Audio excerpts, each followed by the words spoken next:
تیری چاہت کا ہے محور نفر جیسا. جناب صدر، معزز سامعین اور میرے پیارے عزیز دوستو، السلام علیکم.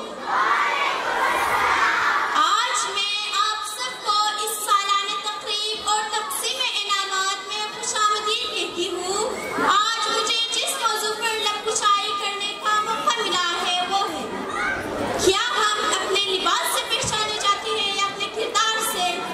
جناب صدر، انسان کی پہچان اس کا لباس نہیں، اس کا کردار ہے جس کا ثبوت تخلیق کائنات ہے.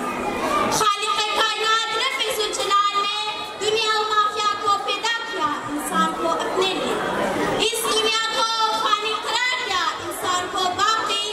دنیا ایک گزرگاہ ہے، دنیا ایک امتحان گاہ ہے جس میں انسان اپنے کردار کو ہی سنوارتا ہے، جہاں بندے اور رب کے درمیان فاصلہ ختم ہو جاتا ہے. صوفی کی طریقت میں فقط مثلی احوال، صوفی کی طریقت میں فقط مثلی احوال، ملا کی شریعت میں فقط مثلی گفتار. جناب والا، کردار مطلوب نہ ہوتا تخلیق انسان نہ ہوئی، کردار مطلوب نہ ہوئے الہی رہنما نہ آئے، اس کی طرف سے پیغمبر نہ آئے، اولیاء نہ آئے، آسمانی کتابیں نازل نہ ہوئی اور خدا کی لارے کتاب قرآن مجید و فرقان حمید نازل نہ ہوئی جو بلند رسا آواز میں بیان کرتی.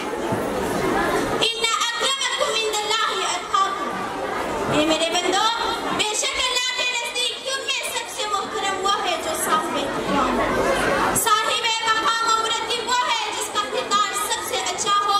اور نبی آخر الزمان سردار انبیاء حضرت محمد مصطفیٰ فرماتے ہیں کہ آیا تمہیں بتا دوں کہ تم میں سے کون مجھ سے زیادہ شباہت رکھتا ہے. فرمایا احسنکم اخلاقا، جس کا اخلاق و کردار سب سے اچھا ہو. اعظمکم حلما، جو سب سے زیادہ صبر رکھنے والا ہو. ابرکم بقربی، جو سب سے زیادہ نیک ہو. اشدکم انصافا من نفسہ، جو سب سے زیادہ انصاف رکھے. ذی وقار لباس کیا ہے؟ لباس تو ایک ستر ہے، لباس بدن کی زینت ہے، تو کردار ہماری شخصیت کی زینت ہے. اچھا کردار صاحب لباس پہنے تو صاحب عزت، اور اچھا لباس میں کردار پہنے تو صاحب ذلت ہی ہے. وہ درندہ ہے تو درندہ ہی رہے. بس اعلیٰ صفات ہی انسان کی پہچان ہے، اعلیٰ کردار ہی ہماری شناخت ہے. کردار میں ہی عزت و وقار.